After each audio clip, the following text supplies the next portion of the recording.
오늘은 매달 첫 번째 주일은 저희가 성찬을 하면서 성찬 예배로 드립니다. 여러분 그래서 이달을 꼭 기억하시고 성찬 예배에 꼭 참석하셔서 같이 하나님의 예수 그리스도의 피와 살을 나누는 귀한 예식에 여러분 참여하신 여러분 되시길 또 아울러 축원합니다. 자, 오늘 하나님께 쓰임받는 300용사가 되려면 그런 말씀을 가지고 하나님 말씀 증거합니다. 여러분 사업하시는 분들이 가장 신경 쓰는 게 뭐냐면 새로운 사업 벌릴 때에 또 주식에 투자할 때에 어떤 일을 할 때에 이게 성공할 가능성이 있는가를 따져보죠. 이거 안 따져보고 사업하시는 분은 안 계시겠죠, 그죠? 다 이 성공할 확률을 따져봅니다. 여러분 수험생이라면 내가 이 대학에 썼을 때 합격할 수 있을까? 여러분 그것을 타진해 보는 것이죠. 성적 계산해보고 점수 계산해보고 실력 다 계산해봐서 딱 가능성이 있고 확률이 있다 싶으면 지원하게 되는 것입니다. 아무런 가능성도 없고 확률도 없는데 거기에 무모하게 투자하거나 덤벼드는 사람을 우리는 어리석은 사람이라고 얘기합니다. 세상에서는 그렇지 않습니까? 여러분 그런데 저는 묻고 싶습니다. 여러분에게 우리가 중요한 일, 새로운 일을 도모할 때에 그 모든 가능성과 확률을 따져서 일을 하는데 그 모든 가능성과 확률을 뒤엎어버릴 수 있는 하나님의 가능성을 염두에 놓고 일을 행한 적 있으십니까? 정말 세상에서 가능성과 확률을 따지고 일을 하고 투자하고 공부하지만은 이 모든 것들을 인순간에 다 엎어버릴 수 있는 하나님의 가능성이 있다고 생각해 보신 적 있습니까? 여러분 이것이 우리 성도의 능력인 것입니다. 여러분 성경을 읽어보시면 성경은 어떤 책인가 온통 이런 이야기 투성이에요. 믿음이 있는 사람들이 하나님을 강력하게 붙들므로 말미암아 세상에서 진리처럼 말하는 이 가능성과 확률과 이 상식을 깨트려가는 이야기. 여러분 이것이 성경의 이야기입니다. 성경을 믿는다고 하면서도 여전히 세상에서 말하는 가능성과 확률에 여러분의 몸을 맡기시고 여러분의 생각을 맡기신다면 여러분 이 성경에 나와 있는 이 모든 하나님의 능력이 여러분의 것이 되겠습니까? 그렇지 않겠죠. 성경을 읽어보십시오. 다니엘서를 읽어보니까 이 다니엘을 향해서 왕의 진미와 포도주를 마신 사람이 채소와 물만 먹는 사람보다 훨씬 건강할 거다. 여러분 이것이 세상의 가능성과 확률이고 상식입니다. 여러분 그런데 다니엘과 세 친구는 어떻게 했어요? 하나님을 강력하게 붙들므로 말미암아 여러분 그 모든 걸 깨버렸어요. 왕의 진미와 포도주 마시지 않았습니다. 그냥 채소와 물만 먹었는데도 얼굴이 너무 좋은 거예요. 여러분 이것은 성경에 흐르는 도도한 물줄기입니다. 여러분 수적 열세에 있는데 전쟁이 일 가능성이 전혀 없는데 여러분 엘리야는 어떻게 했습니까? 1대 850으로 싸웠어요. 자기 혼자서 바알과 아세라를 섬기는 이 선지자 850명을 다 해쳤단 말이에요. 여러분 이 수가 적으면 이길 수 없다는 상식을 깨버리는 거예요. 여러분 이것이 하나님의 나라의 가능성과 확률입니다. 300데나리온이 있어야 5,000명 먹일 수 있다는 빌립의 생각이 있었습니다. 그런데 우리 하나님께서는 뭐라고 하셨습니까? 작은 어린아이의 도시락의 헌신이 있으면 물고기 2마리, 보리떡 5개로 5,000명을 먹여버려요. 여러분 이것이 상식을 깨는 거예요. 하나님의 나라의 상식과 확률입니다. 여러분 성경은 온통 이런 얘기고요. 사람들이 기적이라고 말할지 모르지만 우리에게는 그게 상식이 되는 것입니다. 여러분 이게 뭐라고요? 이게 믿음이에요. 여러분 오늘 이 본문은요 하나님의 수적인 개념을 잘 엿볼 수 있는 그런 좋은 본문입니다. 특별히 가능성과 확률에 매여서 사는 분이 있다면 오늘 이 성경 말씀을 통해서 여러분의 생각을 하나님의 생각에 이렇게 맞추는 그런 귀한 계기가 되었으면 좋겠습니다. 오늘 본문 보니까 이 기드온이라고 하는 이 사사가 나오죠. 여러분 기드온은 사사가 이 300용사를 가지고 이 이스라엘 백성들을 쳐들어온 13만 5천 명입니다. 우리 8장 10절에 보니까 이 미디안 군사가 13만 5천인데 이 사람들을 물리치는 놀라운 기적이 소개되어 있습니다. 오늘 이 본문의 시대적 배경이 뭔가 하면 이 기드온이 있었던 사사시대입니다. 여러분 이 사사시대라는 건 뭔지 아시죠? 여러분 사사시대라는 건 뭐냐면 이스라엘 백성들이 출애굽해서 가나안 땅을 점령해서 정복해서 거기에 살기 시작했는데 12지파가 이렇게 가나안 땅 이스라엘 전역에 이게 퍼져 살지 않습니까? 그런데 이 모든 것들을 다스릴 통합적인 왕이 없었기 때문에 하나님께서는 이 지파별로 한 사람씩 이렇게 세워가지고 그 땅을 다스리던 시대가 바로 이 사사시대입니다. 여러분, 그래서 보면 왕은 아니기 때문에 사사라고 부르는데, 이 사사는 이 정치적 종교적인 역할을, 리더 역할을 같이 해요. 그러다 보니까 사람들이 많이 불편하겠죠. 정치적인 리더가 종교의 제사장이기도 하기 때문에 여러분, 굉장히 이만저만 불편한 게 아닙니다. 그렇죠? 여러분, 뭐 예를 들면 이런 거죠. 대통령이 목사예요. 이런 경우는 대통령이 정치하면서 뭐라 그래? 너 왜 예배 안 나왔냐? 이렇게 얘기하면 그분이 예배 안 나오고 싶은데도 예배 나와야 되잖아요. 이게 정경이 이게 같이 붙어 있으면, 정치와 종교가 같이 붙어 있으면 불편하다고요. 여러분, 이스라엘 시대가 그런 시대에 지금 살고 있었는데 하나님께서는 지파별로 한 사람씩 사사를 세우는데 이 기드온이 바로 그런 사람 중에 하나입니다. 지파별로 보니까 므낫세 지파에서 3명의 사사가 나왔습니다. 기드온, 야일, 입다 이런 사람이 나왔고요. 사사기를 읽어보면 12명의 사사가 나오는데 그 중에 이 3명이 므낫세 지파였고 2명이 스불론 지파입니다. 제가 왜 이런 얘기를 하냐면 삼손 얘기를 하려고. 삼손은요 단지파입니다. 여러분이 잘 아시는 이 삼손은 단지파 출신이에요. 여러분, 하나님께서 이 사사 시대에 이 기드온을 세워서 이 이스라엘을 다스리게 했는데, 여러분, 그러다 보니까 왕이 아니니까 어떤 거예요? 부족 국가 상태예요. 그래서 군대가 없습니다. 군대가 없다 보니까 정규군이 없잖아요. 정규군이 없으니까 어떻게 해요? 뭐 군인이 없으니까 뭐 어떻게 그냥 뭐 농사 짓다가 전쟁 나면은 나팔 불면 다 호미 들고 낫 들고 나와서 막 싸우던 그런 시대입니다. 여러분, 기드온이 이 미디안이 쳐들어와서 13만 5천 대군으로 쳐들어왔는데 이 기드온이 전쟁을 하려고 이 12지파의 모든 군사를 다 모아보니까 3만 2천 명이었다. 우리 7장 3절에 보니까 그렇게 기록하고 있습니다. 3만 2천 명이에요. 근데 이 3만 2천 명도 정식으로 군사훈련을 받아보지 않은 오합지졸들이죠. 그런데 미디안은 왕이 있었기 때문에 거기는 왕정 국가입니다. 그래서 군사가 있고 군사훈련을 받은 정규군들이었어요. 중요한 건 뭐냐면 숫자인데 미디안은 13만 5천. 우리 이스라엘은 얼마라고요? 얼마라고요? 네, 3만 2천 명. 자, 이렇게 얼굴을 뵈니까 지금 딴 생각 하시는 분들이 좀 계시는 것 같아요. 제가 물으면서 설교하겠습니다. 네. 3만 2천 명입니다. 여러분, 숫자가 중요한데 13만 5천 대 3만 2천, 이 잽이 됩니까? 4대 1쯤 되잖아요. 4대 1쯤. 그러니까 한 사람이 4명을 이기면 되는 건데, 제가 그 숫자를 보면서 요 정도면 할만하겠다 그런 생각을 딱 했거든요. 그 다음에 성경을 쭉 읽어보면 그런 제 생각을 여지없이 깨버려요. 하나님께서는 이 3만 2천 명은 딱 모였는데 기드온에게 뭐라고 말씀하냐면 너무 많다는 거예요. 13만 5천 대 3만 2천으로 싸우는데 이 3만 2천이 많다고 하십니다. 그러면서 숫자가 너무 많기 때문에 미디안 전쟁을 너에게 넘겨주지 않겠다 그렇게 말씀하세요. 그러면서 숫자를 깎기 시작하는 거예요. 그래서 두려워하는 자를 다 가라, 이 3만 2천 명에서 그렇게 하나님께서 먼저 이렇게 걸러내시는데, 그러니까 몇 명이 가요? 3만 2천 명 중에서 2만 2천 명이 돌아갔다는 거예요. 몇 명이라고요? 네, 2만 2천 명이 돌아갔습니다. 그럼 몇 명 남은 거예요? 산수? 네, 10,000명 남았습니다. 아니 13만 5천 대 3만 2천도 사실 적은데 하나님께서 그게 많다고 하시면서 2만 2천을 또 잘랐어요. 그럼 10,000명밖에 안 남았는데 10,000명 대 13만 5천 조금 부족하잖아요. 그래도 이 정도면 해볼 만하다 그러니까 하나님께서 뭐라고 하세요? 또 2차 선발하세요. 이것도 너무 많다는 거예요. 그리고 이 민족을, 이 10,000명을 물가로 데리고 가서 물가에서 시험을 하는 거예요. 시험을 해서 거기서 또 몇 명을 떨궈내요? 9,700명을 떨궈내요. 그리고 몇 명을 남겨요? 300명만 딱 남긴다고요. 이제 됐다는 거예요. 여러분, 13만 5천 대 300이면 몇 대 몇이에요? 이건 좀 어려운 산수인가요? 네. 제가 계산해 보니까 한 명당 한 400명을 무찔러야 돼요. 그러니까 1대 400인 거예요. 여러분, 이런 전쟁 해야 되겠습니까? 이건 하나 많아죠.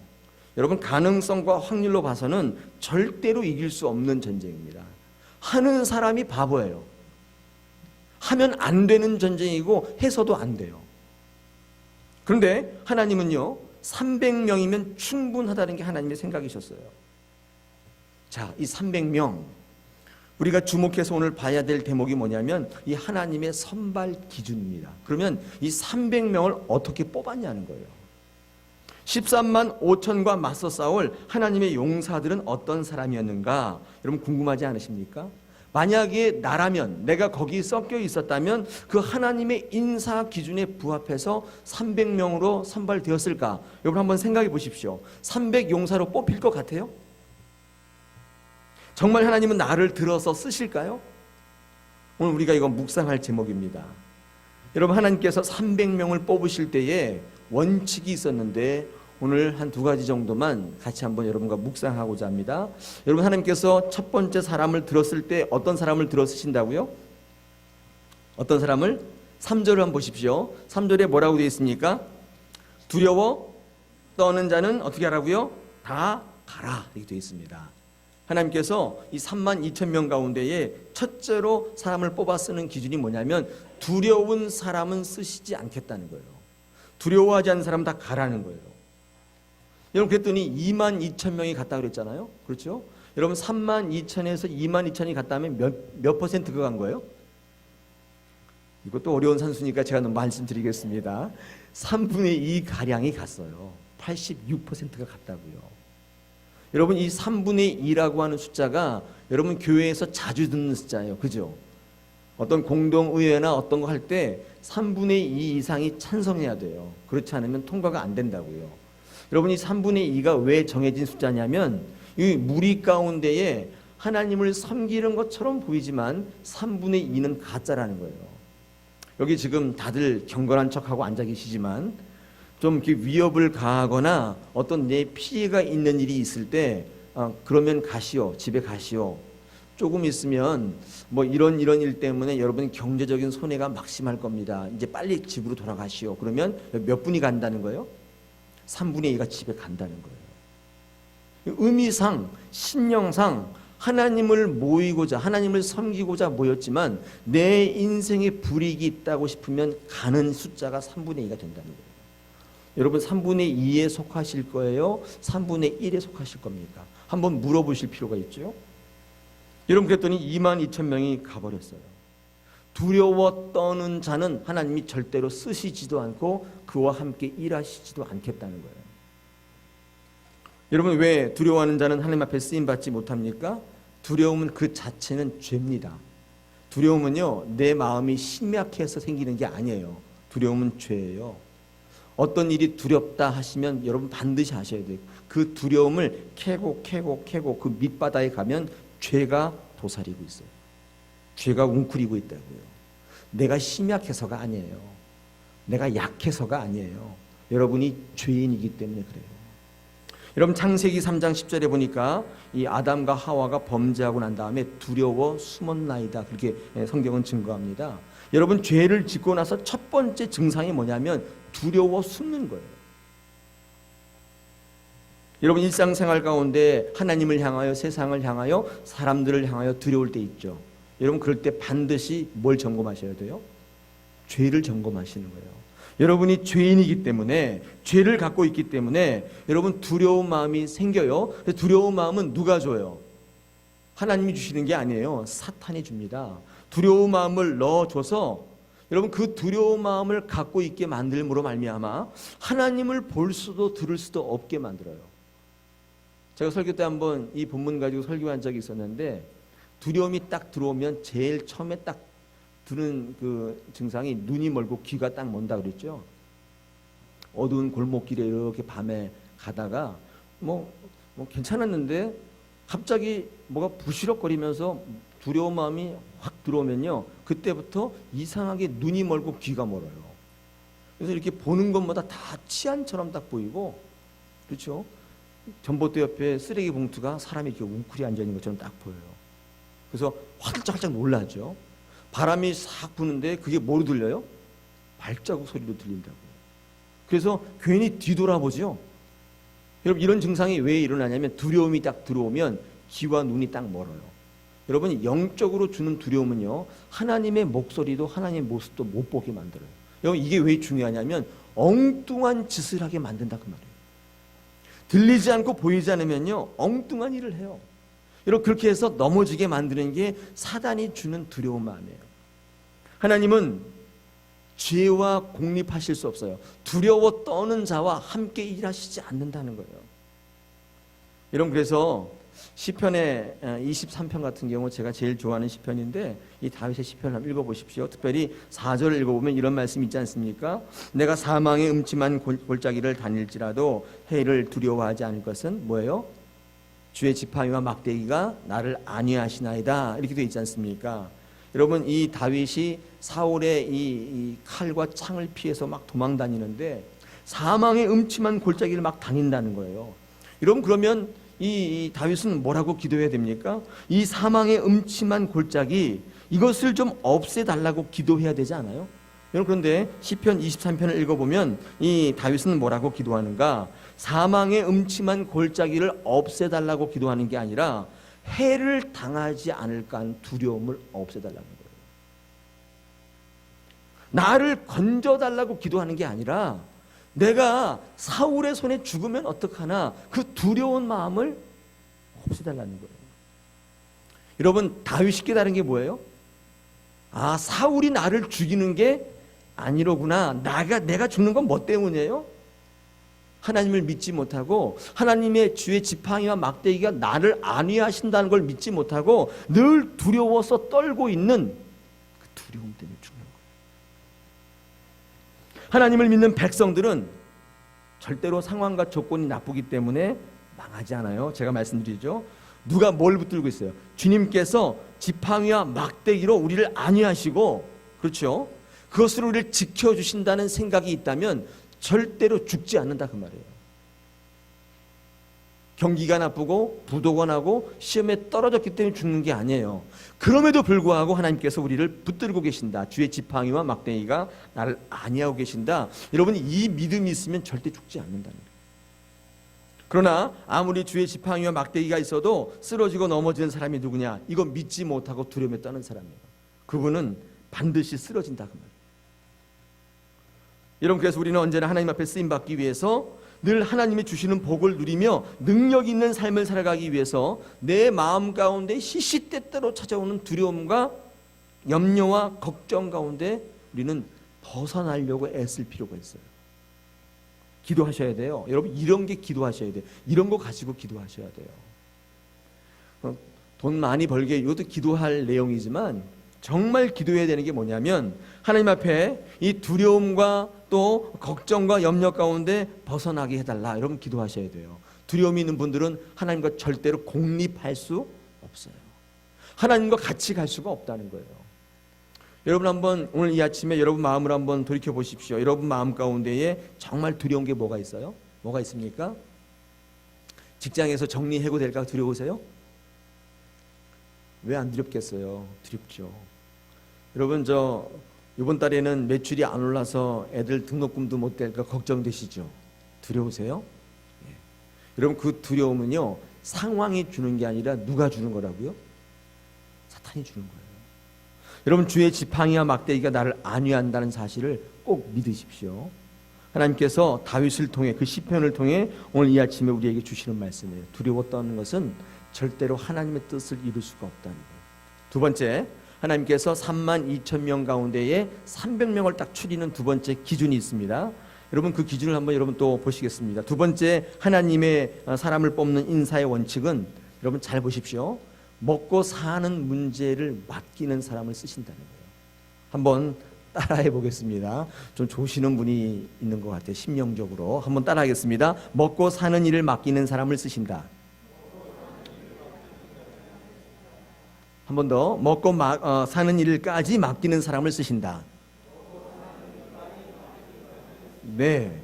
10,000명이 남았는데 이 10,000명 가운데에 이제 300명을 추리는 그 기준이 뭐냐면, 이건 제가 한번 설교 시간 때 얘기했던 건데 여러분 한번 생각해 보십시오. 10,000명이 남았는데 이 사람을 어떻게 300명으로 추릴까 봤더니 이 기준이 납득이 안 돼요. 이거 어쩌죠? 납득이 안 가는데.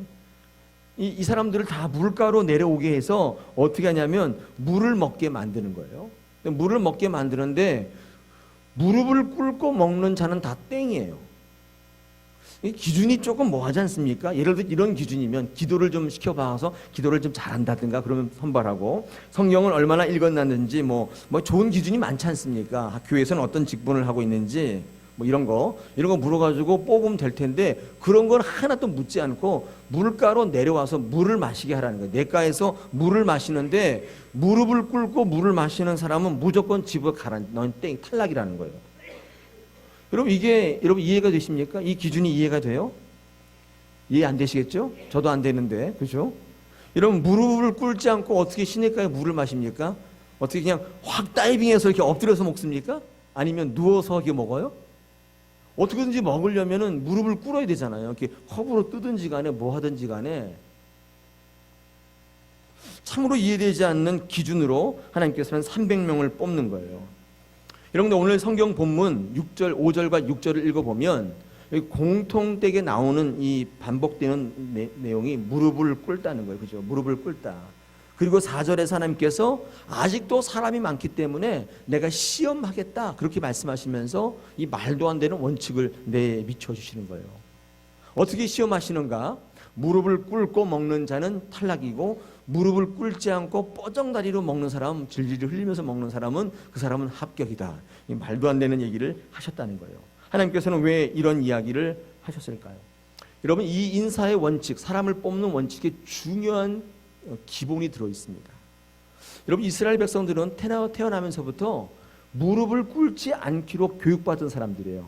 어디에만 무릎을 꿇는가? 하나님 앞에 제사할 때, 그리고 전쟁에 졌을 때 적장 앞에 무릎을 꿇려요. 이 두 경우가 아니면 절대로 무릎을 꿇지 않도록 훈련받고 교육받은 사람들이 이스라엘 백성들이에요. 철저합니다. 무릎을 절대 안 꿇어요.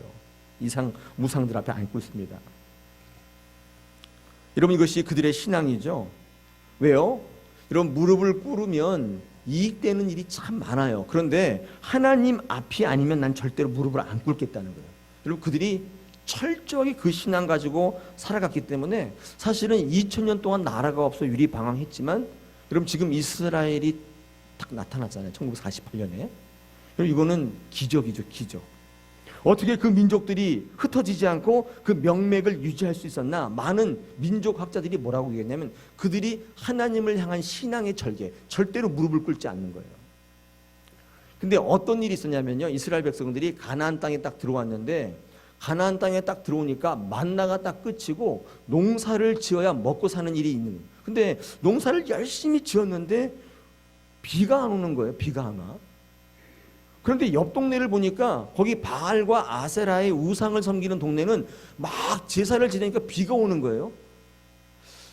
진짜 이 애들 말로 헐이죠. 이거 어떻게 되는가? 끝까지 바알과 아세라를 섬기지 않았다고요. 우리는 하나님 밖에는 우리는 무릎을 꿇지 않는다 생각했기 때문에 무릎을 꿇지 않았어요. 근데 이게 한 해 가고 두 해 가고 농사 다 망치고 애들 대학도 못 가고 먹고 사는 일이 아득해지니까 어떻게 돼요?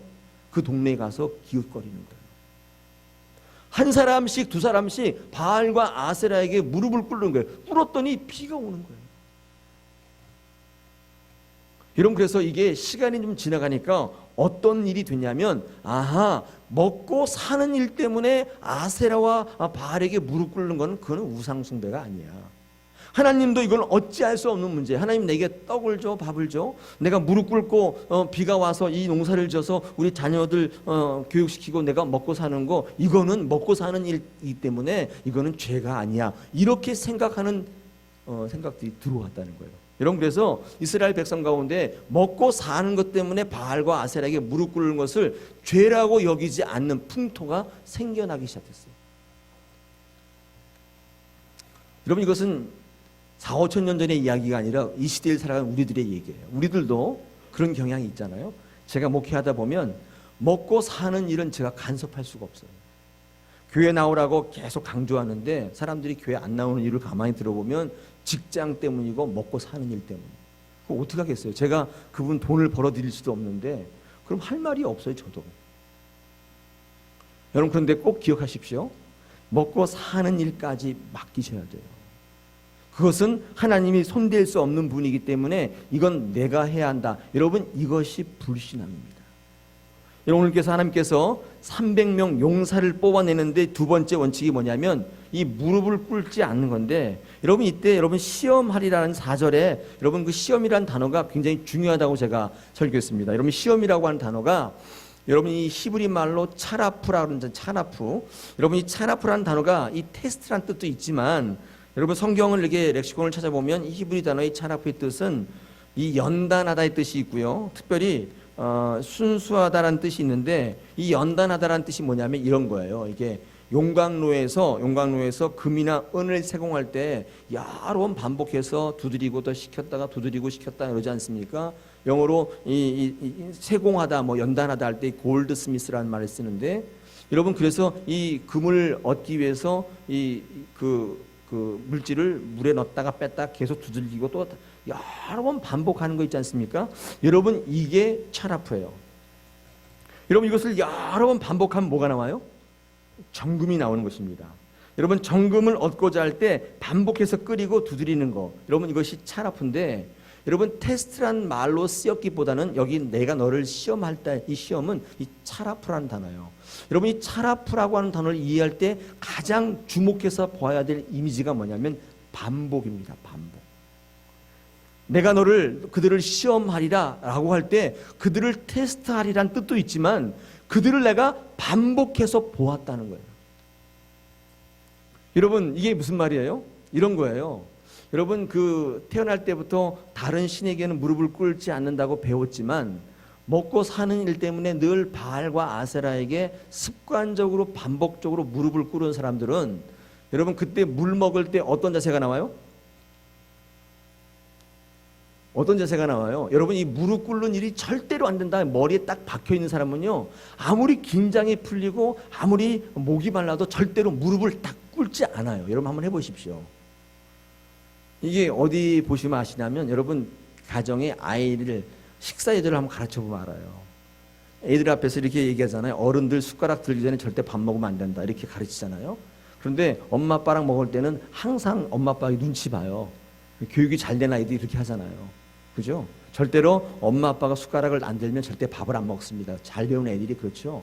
그런데 이 아이들이 언제 그것을 어기는가 하면 긴장이 풀어졌을 때예요. 배가 너무 고플 때. 여러분 그 소풍 같은 데 가서 보면요, 다 선생님 숟가락들이 다 먼저 먹습니다. 왜요? 긴장이 풀어졌어요. 그렇잖아요. 너무 배가 고파요. 똑같습니다. 늘 이야기 들었지만 전쟁 후에 물을 먹게 딱 시키니까 많은 사람들이 내려와서 자기가 평상시 하던 대로 하는 거예요. 무릎 꿇고 다 먹는 거예요. 하나님께서 왜 무릎을 꿇는 자들을 다 제끼셨어요? 그들은 평상시에 말로는 하나님을 섬긴다고 얘기하지만 먹고 사는 문제는 절대로 맡기지 않는 사람들. 여러분 그런 사람들을 하나님께서 쓰셔서 역사를 만들어 가시지는 않겠다는 거예요. 여러분 물론 그런 분들은 긍휼을 얻고 하나님께 복을 받는 사람은 될 수 있을지 몰라도 하나님께 들어 쓰임 받는 사람은 될 수 없다는 사실. 하나님께서 그들을 제끼셨어요. 그리고 300명을 따로 추리셨어요. 하나님께서는 이 차라프라는 단어를 통해서 늘 보고 계신 거예요. 늘 그들이 어떻게 사는지를 눈여겨보신 거예요. 이런 사람들이 세상을 변화시키고 인생을 변화시키고 하나님의 일꾼으로 들어 쓰임 받는가? 절대로 그런 일이 없다는 거예요. 여러분 오늘 예배하는 여러분의 모습은 하나님 보시기에 정말 아름답죠. 정말 아름답습니다. 그러나 더 중요한 게 있습니다. 이 예배를 마치고 세상에 나갔을 때 어떤 모습으로 살아가는 게 더 중요해요. 주일에는 하나님 앞에 와서 무릎 꿇고 예배하지만 여러분 월요일부터 토요일까지 세상에 살 때는 세상의 방법대로 살아간다면 여러분 그분은 하나님께서 시험하실 때 반복하여 시험하실 때 어떻게 해요? 그대로 하는 거예요. 그대로 하는 거예요. 여러분 이 시험이 언제예요? 마지막 날 심판 때예요. 마지막 날 심판 때에서 그들을 차라프 하시는 거예요. 근데 그들은 예수님 믿는 사람이었기 때문에 똑같이 예배하고 경배할 것 같지만 평상시에 하던 대로 한다는 거예요. 여러분 이 예배당에서 예배도 중요하지만 뭐가 중요하다는 거예요? 내 삶의 자리에서 어떻게 살아가는가가 더 중요해요. 여러분 그렇게 살아가시는 분은 어디 안에 들어요? 300명 안에 든다 그 말이에요. 여러분 그 영화 중에서 300이라는 영화 봤어요? 예, 이 근육질 저 같은 남자들이 나와가지고 막 싸우는, 여러분 그 300용사가, 여러분 그 모티브가 여기서 온 거죠? 기도원의 300용사 어떤 사람들이에요? 모든 걸 다 포기하고 그 주군을 위해서 딱 맞춰진 사람이에요. 여러분 그 300용사가 다 평정한 사람, 다 평정. 수가 거기 영화에 보면 뭐 개미떼 같이 메뚜기 떼 같이 많은데 그 300명이 다 끝내요. 다. 이런 믿음 있는 사람이 300명만 있으면 세상에 무서울 게 없다는 게 그 영화의 메시지예요. 이런 믿음 없는 사람들 100만 명에서 아무 소용 없습니다. 믿음 있는 한 사람은 못 당해요. 여러분 하나님께서 우리에게 300용사를 들어 쓰는데 기준을 주셨어요. 그게 뭐예요? 첫째, 두려워 떠는 사람은 쓰시지 않는다. 왜요? 그 안에 죄가 도사리고 있기 때문에 하나님은 죄와 공립하실 수 없는 분이에요. 두 번째, 먹고 사는 문제조차도 하나님 앞에 맡기고 하나님께서 내 인생을 책임져 주시고 복 주시는 하나님을 믿고 생사화복을 주장하시는 하나님이라고 믿고 의리 있는 신앙으로 나가지 않으면 하나님이 그들을 들어 쓰시지 않는다는 거예요. 여러분 세상에 무릎을 꿇지 마시고 하나님 앞에 무릎을 꿇으시고 하나님 앞에 온전히 맡기시는 삶을 사시는 여러분 되시기를 축원합니다. 할렐루야. 여러분 베드로와 요한이요, 어느 날 성전으로 기도하러 올라가지 않습니까? 그런데 올라가다가 그 안진뱅이 구걸하는 거지를 만나잖아요. 거지를 만나는데 이 거지가 뭐라고 했어요? 한 푼 주십시오 했겠죠. 근데 딱 보니까 이 거지가 이렇게 딱 보니까 베드로 요한이 돈 있어 보이지 않는 거예요. 이렇게 좀 허름하니 이렇게 사도들이 뭐 했나 봐요. 그러니까 돈이 없으니까 어떻게 해요? 그때 베드로와 요한 저 같으면 정중하게 죄송합니다. 제가 돈이 없기 때문에 다음에 한번 들르겠습니다. 이렇게 얘기할 것 같은데 여러분 이 베드로와 요한은 저와 다른 반응을 보여요. 보통 그렇게 얘기하고 자리를 떠나는 것이 보통의 경우인데 여러분 뭐 어떤 분은 그럴 경우에 나는 이 거지에게 적선할 1,000원도 한 장 없냐 이렇게 자책하는 분도 계시겠지만 여러분 그 베드로와 요한을 보면 참 신기하게도 이렇게 얘기하잖아요. 뭐요? 지금 내게 은과 금은 없지만 나 그럴 능력이 없다는 거예요. 돈이 없다는 거예요. 그런데 내게 있는 것으로 내게 줄 테니 예수 그리스도의 이름으로 일어나 걸어라. 이렇게 얘기하잖아요. 여러분 이 베드로와 요한의 이 선포를 들을 때 어떤 느낌이 드셨어요? 아무 느낌이 없었어요? 멋있죠. 일단 멋있잖아요. 왜 멋있습니까? 세상을 향해서 나는 은과 금이 없다고 소리치는 거예요.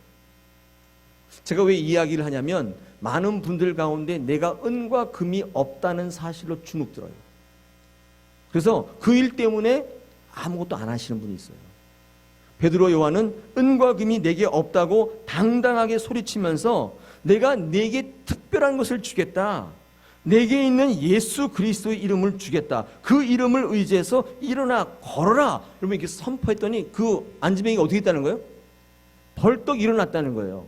여러분 한번 기억해 보십시오. 그 안진뱅이가 그 자리에서 벌떡 일어났다면 뭐 때문이에요? 하나님께서 베드로 요한에게 그 안진뱅이를 벌떡 일으켜 세울 힘을 주셨다면 그 힘이 뭐예요? 힘이 뭐예요?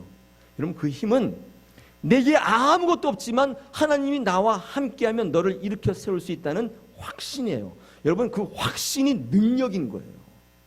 하나님이 나와 함께 하신다는, 내가 아무것도 없지만 내 안에 말씀을 주시고 내가 그 하나님을 믿고 의지할 때에 내 확신이 기적의 근거가 된다는 그 생각만 갖고 있으면요 이렇게 세운다는 거예요. 여러분 베드로 요한이 무슨 특별한 초능력이 있었습니까? 아니라는 거예요. 베드로 요한이 그 안진뱅이를 일으켜 세울 수 있었던 기적의 근거는 확신입니다. 여러분 물건 사볼 때도 그렇지 않습니까? 확신 있는 사람의 물건을 사게 되죠. 특별히 수박 살 때 수박을 막 나르고 있는데 이거 어떤 수박을 살까 고민하고 있는데 그 수박을 나르는 점원에게 이게 어떤 게 맛있어요? 이렇게 물어봤더니 그 나르는 점원들이 아무거나 고르세요 이렇게 얘기하면 그거 사고 싶습니까? 이게 맛있어요? 그랬더니 그걸 제가 어떻게 알아요? 이렇게 말하는 그 점원의 수박을 사고 싶어요? 어떤 가게에 수박을 삽니까? 뭐가 맛있냐고 그랬더니 이 점원이 이거 진짜 맛있다고 이 수박을 나르다 말고 막 두드려 보면서 내가 이거 한번 먹어봤는데 너무 맛있다고 여러분 그분의 수박을 사지 않겠어요? 여러분 장사를 하더라도 이 확신 가운데 있는 사람이 장사를 잘하는 거예요. 여러분 전도도 마찬가지고 신앙도 마찬가지입니다. 내가 하나님이 살아계시고 나와 함께 하시고 나와 동행하시고 내가 아무리 어렵고 힘들어도 하나님이 나와 내 지팡이와 막대기가 되신다. 여러분 이 확신이 없는 사람은 신앙생활하도 힘이 약해요. 다녀도 그만이고 안 다녀도 그만이고 왔다가 갔다가. 확신이 있는 사람의 신앙이 한 들어 쓰임 바 된다는 거예요. 여러분 하나님의 일을 섬기는데 확신이 있습니까? 여러분 오늘 이 기드온의 300용사를 바라보면서 여러분 어떻게 하나님의 들어 쓰임 받아야겠습니까? 확신을 가지셔야 돼요. 하나님께서 수와 관계없이 성경을 읽어보면 많은 가능성과 확률을 뒤엎어버리시고 하나님의 가능성을 믿는 사람을 들어 쓰신다. 할렐루야. 본질이 뭔지를 발견하시기를 바랍니다. 하나님이 나와 함께 하심을 믿지 못하면 아무것도 못해요. 이게 본질입니다. 여러분 어떻게 기드온은 승리의 확신을 가지고 갈 수 있었습니까? 여러분 본문 9절입니다. 한번 보십시오. 본문 9절에 뭐라고 되어 있습니까? 본문 9절에 뭐라고 얘기하십니까? 하나님께서 여호와께서 기드온에게 이르시되 일어나 진영으로 내려가라. 내가 그것을 어떻게 해요? 내 손에 넘겨주시겠다. 내 손에 넘겨주시겠다. 걱정하지 말아라. 여러분 이 말씀을 들었는데 그냥 귀로 듣고 흘린 게 아니라 내 가슴팍에 심장에 칼로 새긴 거예요. 승리의 확신으로 와 닿은 거예요. 여러분 이 확신은 뭐로부터 옵니까? 하나님의 말씀으로부터 오는 거예요. 할렐루야. 여러분 이 시간에 하나님 말씀을 들으시고 정말 귀로 듣지 마십시오. 한 귀로 듣고 한 귀로 흘리지 마시고 하나님의 말씀을 내 마음으로 잘 새겨 들으셔야 돼요. 그러려면 어떻게 해야 돼요? 집중하셔야 돼요. 오늘 이 아침에 여러분 심령 가운데 하나님께서 말씀하시기를 원하시는데 내가 너와 함께 하기를 원하니 네가 승리할 것이다. 확신을 가지라는 거예요. 할렐루야. 여러분 도저히 이길 수 없는 전쟁이었죠. 보이는 현상으로 볼 때는 도대체 할 수 없는 상황입니다. 여러분 이 기드온의 전쟁은 되게 중요합니다. 왜냐하면 이 수천 년 전에 이스라엘 땅에서 벌어지는 전쟁만이 아니라 우리의 삶 가운데 일어나는 전쟁이에요. 우리 인생의 전쟁이라고요. 여러분 지금 내일 일이 떡 먹듯이 쉬운 분 계세요? 내일 나가자마자 나는 뭐 잘 될 거야. 뭐 상황이 그래. 여러분 그런 분도 계실 수 있겠죠. 그러나 대부분의 많은 분들이 정말 힘든 삶이에요. 오리무중이라고요. 안개 속이에요. 이런 삶을 살아가는 분들이 있다면 오늘 이 기드온의 전쟁에 눈여겨보셔야 돼요. 300명의 용사 안에 들을 수 있도록 여러분의 조건을 맞추셔야 돼요. 두려워하지 마십시오. 또 하나님 앞에 할 만한 것만 맡기지 마시고 다 맡기세요. 다 맡기세요. 제가 늘 하는 얘기 있어요. 왜 여러분의 기도가 응답되지 않는가? 여러분을 맡기지 않았어요. 어려운 일만 맡기기 때문이에요. 그렇게 하는 건 맡기는 게 아니에요. 뭘 맡겨요? 여러분 자신을 맡기셔야 돼요. 그럴 때 하나님께서 어려운 문제를 해결해 주시지만 뭘 바꿔주세요? 나를 바꿔버려요. 그러면 모든 문제가 다 풀려나가는 거예요. 근데 하나님 앞에 나를 맡기지 않기 때문에 여러분 오늘 이 기드온의 전쟁을 바라보면서 확신을 가지시고 이 기드온의 전쟁이 여러분의 전쟁이 되게 하십시오. 하나님께서는 여러분을 통해 위대한 일들을 지금도 계획하시는 줄 믿습니다. 할렐루야.